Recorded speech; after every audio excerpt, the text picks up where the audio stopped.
Hello students. आज हम लोग Newton first law of motion के बारे में पढ़ने जा रहे हैं। इसमें हम लोग को देखना है कि Newton first law of motion क्या है। न्यूटन जो वैज्ञानिक थे उन्होंने 3 लॉ दिए हैं। Newton first law of motion, second law of motion and third law of motion. तो आज हम लोग चर्चा करते हैं Newton first law of motion के बारे में। Newton first law of motion. Newton first law of motion क्या है? An object at rest remain at rest और if in motion remains in motion unless acted on by a net external force. That means कहने का मतलब है कि जैसे हम लोग देखते हैं कि ये एक ऑब्जेक्ट है और ये रेस्ट में है। ये ऑब्जेक्ट है, ये रेस्ट में है।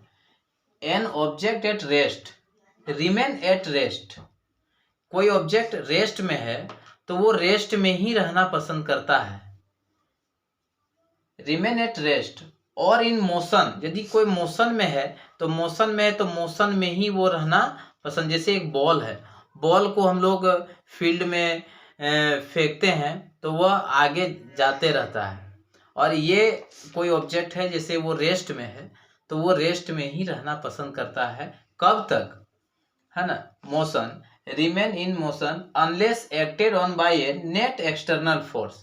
तब तक वो रेस्ट में रहना पसंद करता है जब तक वो कोई बाहरी बल न लगे। जैसे कोई एक्सटर्नल फोर्स इसके ऊपर लगाया जाता है, तो जैसे हम इसके ऊपर एक्सटर्नल फोर्स लगा के इसको आगे की ओर मूव कर रहे हैं, तो ये जैसे ही इसको एक्सटर्नल फोर्स लगाएं, ये ऑब्जेक्ट मूव करते हुए एक स्थान से दूसरे स्थान पर जा रही है।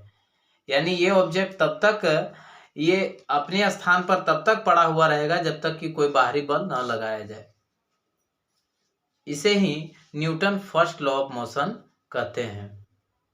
तो आप लोगों ने Newton first law of motion के बारे में पढ़ा और उनके बारे में जाना। यदि ये वीडियो आप लोग को बहुत अच्छा लगे तो आप लोग लाइक और सब्सक्राइब करें। धन्यवाद।